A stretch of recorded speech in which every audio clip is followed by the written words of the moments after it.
Oke, Assalamualaikum warahmatullahi wabarakatuh. Ya, eh, untuk pertemuan ini, ya, minggu lalu di pertemuan 5 kita sudah membahas tentang bagaimana cara mengukur resiko, ya, bagaimana cara mengetahui resiko. Resiko itu diukur dari mana supaya kita bisa tahu, ya, strategi untuk penyelesaiannya seperti apa. Nah, di pertemuan ini, ya, kita akan membahas tentang bagaimana sih cara mengendalikan resiko itu, strategi apa yang bagus atau efektif untuk mengendalikan resiko yang ada di perusahaan.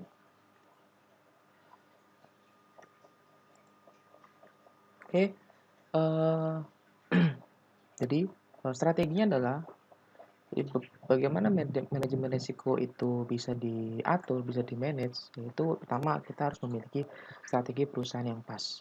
Ya, strategi apa yang kira-kira bisa?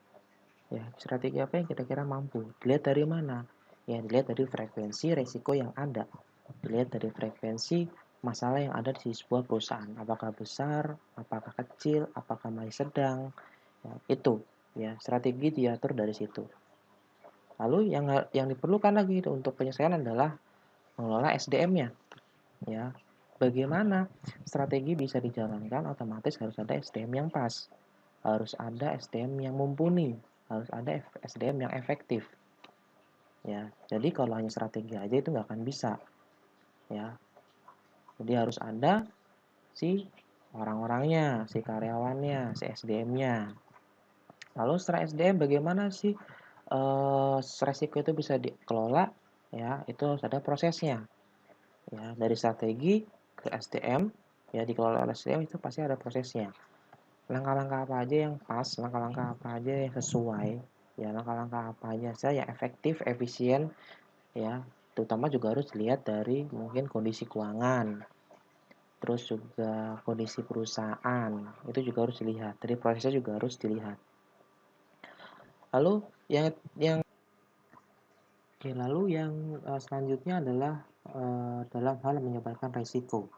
Ya, di hal menyebarkan resiko ini, bagaimana si perusahaan bisa mengatasi resiko yang ada dengan mungkin pihak ketiga, ya, atau mungkin dengan ibaratnya supaya duitnya itu aman, supaya uangnya itu aman, supaya asetnya itu aman, ya, itu juga harus dipikirkan. Ya, jangan sampai resiko tersebut malah bisa merugikan perusahaan itu sendiri, bisa asetnya yang dia punya itu malah menjadi korban. Nah, otomatis di sini bagaimana resiko bisa disebabkan itu nanti juga atas bantuan dari pihak ketiga tadi. Ya, supaya risiko tersebut bisa diselesaikan bukan diselesaikan oleh perusahaan tapi juga ada pihak-pihak yang membantunya. Ya. Lalu si resiko tersebut juga harus bisa dimonitor. Ya, resiko tersebut juga bisa harus dimonitor. Dimonitor di sini adalah maksudnya adalah harus bisa dikontrol. Ya, dikontrol baiknya dengan cara apa? Strategi yang pas tuh dengan cara apa? Ya, resiko-resikonya itu frekuensinya itu dalam frekuensi resiko yang mana? Tinggi atau rendah atau sedang? Ya, itu strategi yang dipakai itu apa? Ya, jadi monitor resiko ini adalah sangat ada hubungannya dengan strategi perusahaan tadi. Ya, bagaimana si resiko tersebut biar tidak terjadi atau supaya resiko tersebut tidak berkembang, tidak malah menjadi semakin parah. Itu juga harus dimonitor. Lalu juga ada asuransi. Ya, asuransi di sini fungsinya adalah supaya aset atau modal atau mungkin alat-alat itu supaya lebih aman lagi. Tidak malah tidak maksudnya tidak menjadi korban terhadap resiko-resiko yang ada. Ya, misalkan perusahaan terjadi kebakaran. Ya, itu juga harus ada asuransinya supaya apa? Supaya ada yang menggantikan perusahaan tersebut, ya kan? Supaya si perusahaan itu masih di posisi yang aman. Lalu misalkan alat-alatnya ada yang rusak, otomatis alatnya ini juga harus ada asuransinya. Supaya apa? Supaya si alat tadi bisa kembali atau bisa mungkin digantikan dengan alat yang baru supaya tidak mengganggu terjadinya produksi barang. Ya, itu juga harus dipikirkan. Ya, nah dari item-item ini, dari poin-poin ini nanti akan kita jelaskan, kita akan jabarkan supaya kalian lebih paham, ya. Oke, strategi perusahaan tadi ya. Jadi di sini adalah strategi yang digunakan oleh perusahaan gunanya untuk menghindari ancaman-ancaman yang nanti akan terjadi, ya, yang nanti bisa merugikan perusahaan itu sendiri. Misalkan kebangkrutan, misalkan perusahaan itu kolaps, ya. Nah, di sini perusahaan bagaimana caranya? Itu harus bisa memberikan strategi yang pas ya untuk menghindari atau mencegah supaya resiko tersebut tidak terjadi. Ya. Jadi perusahaan dalam menyelesaikan resiko jangan sampai resiko datang dulu baru diselesaikan, tapi juga resiko sebelum datang itu harus diselesaikan terlebih dahulu atau harus dicegah terlebih dahulu. Ya, supaya produktivitas si perusahaan bisa aman, supaya kondisi perusahaan bisa tetap stabil. Seperti itu. Lalu tadi menyusun kebijakan resiko. Ya, dalam hal menyusun kebijakan resiko, di sini perusahaan juga harus pintar-pintar memberikan kebijakan yang efektif dan efisien supaya tidak merugikan beberapa belah pihak yang ada di perusahaan itu sendiri. Ya, jadi perusahaan juga benar-benar harus memikirkan regulasi yang pas seperti apa, kebijakan yang pas seperti apa. Jangan sampai kebijakan yang diambil oleh si perusahaan dalam menyelesaikan sebuah resiko itu merugikan beberapa pihak yang ada di dalam perusahaan tersebut. Ya, jangan sampai seperti itu. Lalu, ya, dalam hal mengendalikan resiko, kita juga sebelumnya harus mengendalikan SDM-nya atau manusianya dulu. Ya, di sini kita harus menetapkan standar dari atas dulu. Ya, kenapa standar dari atas? Ya, karena top manajemen itu atau manajemen puncak itu memiliki kuasa penuh, memiliki tanggung jawab penuh akan semua kebijakan atau semua peraturan yang ada di dalamnya, termasuk semua strateginya. Karyawan bawah atau bawahan nggak bisa. Ya, di sini harus otomatis manajemen puncak yang bisa mengendalikan semua yang ada. Ya, manajemen puncak yang bisa mengendalikan ibaratnya resiko yang ada, strategi yang ada. Ya, karena dia memiliki tanggung jawab penuh atas perusahaan tersebut. Ya, otomatis ya si manajemen puncak di sini benar-benar punya tanggung jawab yang sangat berat. Ya, bukan hanya manajemen puncak aja, tapi juga manajer-manajer di bawahnya. Misalkan manajer dari departemen atau leadernya dari departemen misalkan keuangan, leader dari bagian SDM, leader dari bagian produksi. Ya, jadi itu dari leader-leader itu yang memiliki kebijakan penuh, yang memiliki ibaratnya tanggung jawab penuh atas apa yang ada di bawahnya, apa yang ada yang merupakan tanggung jawabnya, itu yang harus dilihat. Ya, itu cara yang benar. Ya, jadi benar-benar sini manusianya harus dikendalikan terlebih dahulu supaya resiko-resiko tersebut tidak terjadi, supaya resiko-resiko tersebut tidak muncul. Itu. Lalu alokasi tanggung jawab pada manajemen risiko. Ya, yang tadi sudah saya bilang, setiap leader memiliki tanggung jawab yang sangat berat. Ya, terutama dalam hal risiko. Misalkan risiko bagian SDM, ya udah, dia hanya fokus di bagian SDM aja. Manajer di bagian keuangan, ya dia hanya fokus di bagian keuangan aja. Jangan sampai resiko-resiko datang di bagian keuangan itu. Jangan sampai resiko-resiko itu datang di bagian SDM atau di bagian produksi. Ya, ini juga bisa disebut dengan manajemen. Ya, manajemen middle management atau manajemen tengah. Ya, leader-leader ini dia harus benar-benar bisa diberikan atau bisa melakukan tanggung jawabnya secara efektif. Ya, itu. Nah, di sini ya ada bagian-bagiannya ya. Urusan-urusan apa aja yang harus diselesaikan ya. Misalkan bagian HRD atau personalia. Ya dia misalkan kalau ada kebakaran nantinya ya kan. Karena kebakaran juga bisa berpengaruh terhadap kesehatan dan keselamatan. Juga bisa berpengaruh terhadap lingkungan. Ya, juga bisa berpengaruh terhadap kualitas atau produksi. Ya. Dan bagian produksi juga bertanggung jawab atas kualitas yang ada di perusahaan tersebut. Jangan sampai produksinya turun, jangan sampai produksinya melemah. Ya, sama seperti keuangan. Keuangan juga dan sekretaris perusahaan ini hampir sama bagiannya. Ya, dia harus bisa mengatur proyek mana yang bisa memberikan keuntungan yang besar.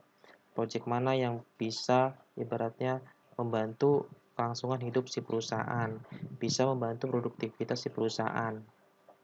Ya, ini juga bisa dalam hal keuangan atau keamanan dan kecurangan. Ya, segala sesuatunya ya yang berkaitan dengan ibaratnya keuangan, ya masuklah ke keuangan dan juga sekretaris perusahaan karena dia ibaratnya administrasinya di sini. Ya, itu. Nah, ini adalah bagian-bagian atau tanggung jawab yang ada di setiap lini. Tuh. Oke, pada bagian seperti slide sebelumnya, beberapa risiko telah digabungkan dalam satu kesatuan. Ya, dalam kasus lainnya, pengendali mutu bertanggung jawab atas lingkungan secara berlebihan yang ujung-ujungnya juga pada perkembangan sistem manajemen. Nah, di sini juga semuanya itu berhak untuk mengatur supaya mutu-mutu bagian tersebut supaya bisa lebih baik, supaya bisa terhindar dari segala resiko-resiko yang ada. Ya, nah, makanya di sini eh, tim dari manajemen juga harus benar-benar berkolaborasi, jangan sampai resiko tersebut ada, resiko-resiko tersebut terjadi, ya, yang nantinya akan berpengaruh terhadap perusahaan itu sendiri. Manajemen resiko, ya. Menurut Sedgwick, sekitar 75% perusahaan di Inggris memperlakukan sistem pengendalian risiko perusahaan dengan cara dikendalikan oleh satu manajer. Tentu saja sistem pengendalian ini sangat berbahaya. Bagaimana mungkin satu orang yang mengendalikannya mampu menguasai semuanya? Ya, kenyataannya lain adalah di mana satu risiko ternyata di bawah tanggung jawab orang-orang yang berbeda. Akibatnya terjadi duplikasi pengendalian terhadap risiko itu. Nah, makanya tadi di setiap bagian harus ada manajernya, setiap ada bagian harus ada leadernya. Nah, dari leader ini dia punya tanggung jawab masing-masing ya terhadap apa yang ada di bawahnya. Jangan sampai ibaratnya satu leader membawahi semuanya, jangan. Tapi juga setiap bagian harus ada leadernya supaya apa? Supaya leader tersebut bisa menyelesaikan hanya satu bagian. Leader B bisa menyelesaikan dengan satu bagian. Ya. Tapi nanti jika terjadi misalkan antara manajemen keuangan dan manajemen SDM terjadi masalah. Nah, itu yang harus dilakukan adalah dia harus berkolaborasi dulu. Dia harus bermusyawarah dulu supaya mendapat satu solusi, satu strategi. Ya, yang nantinya bisa menyelesaikan sebuah resiko. Jangan sampai jika masalah terdapat dua sebegini, si manajemen keuangan sama bagian SDM ada masalah yang sama ya, tapi diselesaikan dengan cara yang berbeda. Itu sama saja terjadi duplikasi tadi. Ya, bukan masalah akan selesai tapi juga malah masalah akan malah timbul lebih banyak lagi malah. Nah, jadi jika terjadi masalah di beberapa bagian harus dijadikan satu dulu baru ditemukan masalahnya seperti apa. Lalu, melatih orang agar sadar resiko dan mengurangi kesalahan. Nah, di sini manajer dan bawahan harus bisa tahu ya harus ibaratnya ikut pelatihan supaya apa? Supaya resiko tersebut tidak terjadi. Ya, bagaimana resiko tersebut tidak terjadi atau bagaimana resiko bisa dicegah? Ya otomatis setiap bagian harus melakukan SOP-nya dengan benar. Setiap bagian harus melakukan strategi atau proses dengan benar. Kalau ada salah satu proses yang salah, otomatis itu tidak sesuai dengan SOP. Jika tidak sesuai dengan SOP, pasti resiko juga pasti akan muncul. Nah, di sini makanya si manajer dan karyawan harus tahu SOP yang pas seperti apa, supaya bisa mencegah resiko-resiko yang nantinya akan datang. Lalu, ada alih tanggung jawab dan kultur keterburukan. Tim Parker CEO dari Kenwood Appliances, ya, jadi pendelegasian wewenang merupakan suatu hal yang kritis dan beresiko tinggi terhadap terjadinya suatu hal yang tidak diinginkan. Tetapi jika pemantauannya dilakukan dengan tepat, maka hal tersebut jarang terjadi di perusahaan. Ya, maksudnya alih tanggung jawab di sini misalkan si manajer tidak bisa atau mungkin kurang maksimal dalam menyelesaikan sebuah risiko. Otomatis dia harus mengalih tanggung jawabkan kepada orang lain. Nah, di sini orang lain tersebut juga harus bisa menyelesaikan risiko yang ada. Jangan sampai saat manajer tersebut mengalihkan tugasnya ke orang lain tersebut, orang lain malah nggak bisa. Malah nantinya malah itu sama saja bikin resiko tinggi terhadap perusahaan. Ya, makanya di sini pendelegasian wewenang sini harus dilakukan secara pas, dilakukan secara tepat. Ya, misalkan tadi juga top manajemen, jika ada masalah otomatis middle management disuruh untuk menyelesaikannya. Tapi si middle management ini nggak bisa menyelesaikan. Ya, itu otomatis nanti malah akan ada resiko tinggi yang terjadi bagi perusahaan. Ini yang nggak boleh dilakukan sebenarnya. Makanya sebelum wewenang itu didelegasikan atau digantikan, si orang yang pertama tadi harus tahu ya eh, kinerja dari orang yang kedua, orang yang didelegasikan, supaya tidak merugikan si perusahaan itu sendiri, ya, dan juga supaya strateginya bisa berjalan dengan lancar. Lalu yang selanjutnya adalah mengendalikan proses, ya. Dalam mengendalikan proses ini, ya, ini yang saya bilang tadi harus sesuai dengan SOP yang ada, harus sesuai dengan proses-proses yang ada. Supaya apa? Supaya perusahaan terhindar dari adanya resiko. Supaya risiko tersebut bisa dicegah sebelum risiko tersebut terjadi. Ya. Oleh karenanya, perusahaan juga harus bisa menentukan proses mana yang berisiko tinggi dan mana yang berisiko rendah. Ya, jadi dari SOP itu perusahaan juga harus tahu jika SOP dijalankan seperti ini nanti akan ada resiko atau enggak. Jika proses dijalankan seperti ini akankah resikonya berat atau enggak? Itu yang harus dipikirkan. Jadi sebelum perusahaan menentukan proses, yang harus dipikirkan adalah dampaknya terlebih dahulu. Jika dampaknya sudah dipikirkan, baru proses bisa dijalankan. Ya, seperti itu. Oke. Implementasi sistem manajemen yang lengkap bagi seluruh resiko yang tergolong tinggi.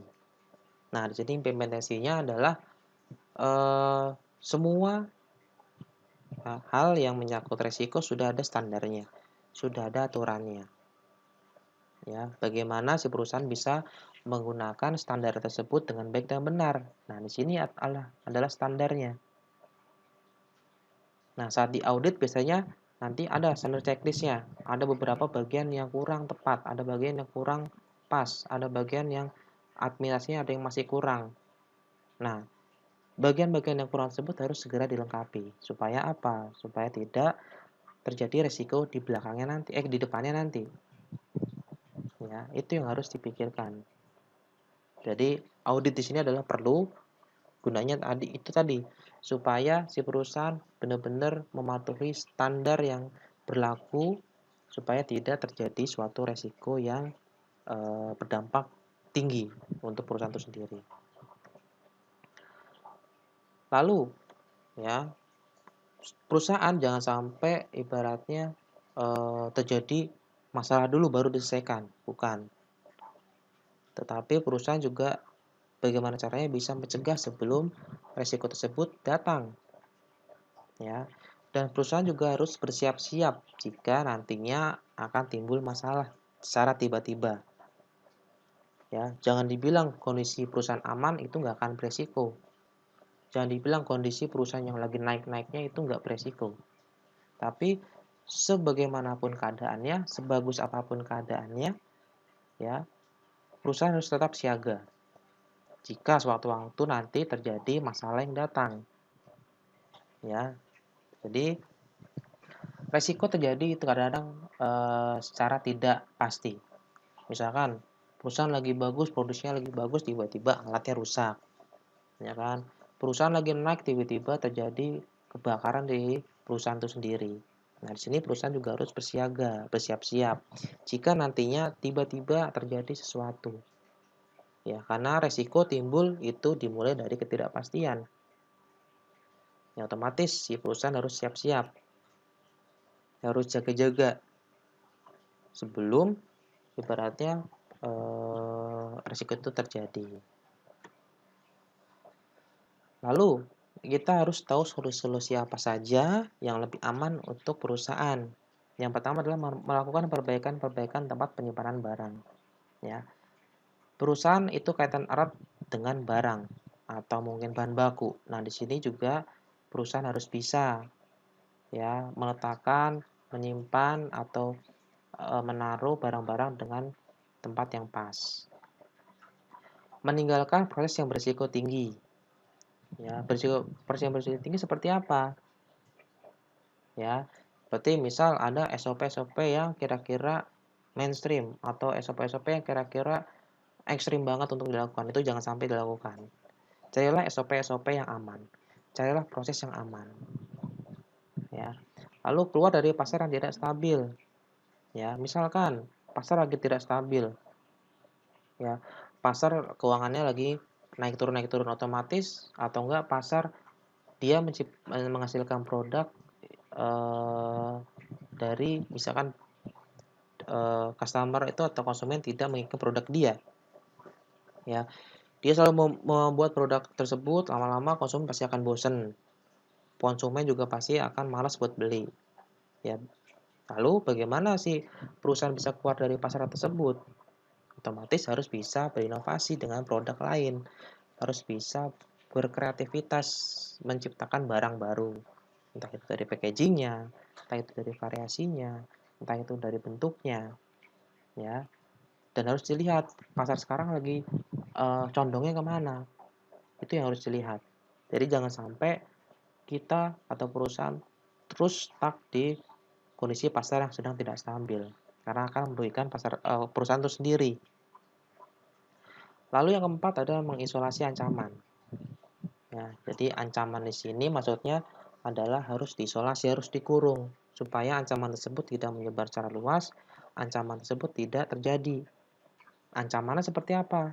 Ya, ancaman ini bisa berupa tadi pasar yang tidak stabil ini atau proses yang berisiko tinggi ini. Ini jangan sampai terjadi. Oleh karena itu, kita harus mencegah terlebih dahulu supaya risiko tersebut tidak terjadi. Lalu yang kelima ada melindungi harta benda. Ya, nah harta benda di sini maksudnya adalah aset, modal, ya peralatan itu juga harus dilindungi.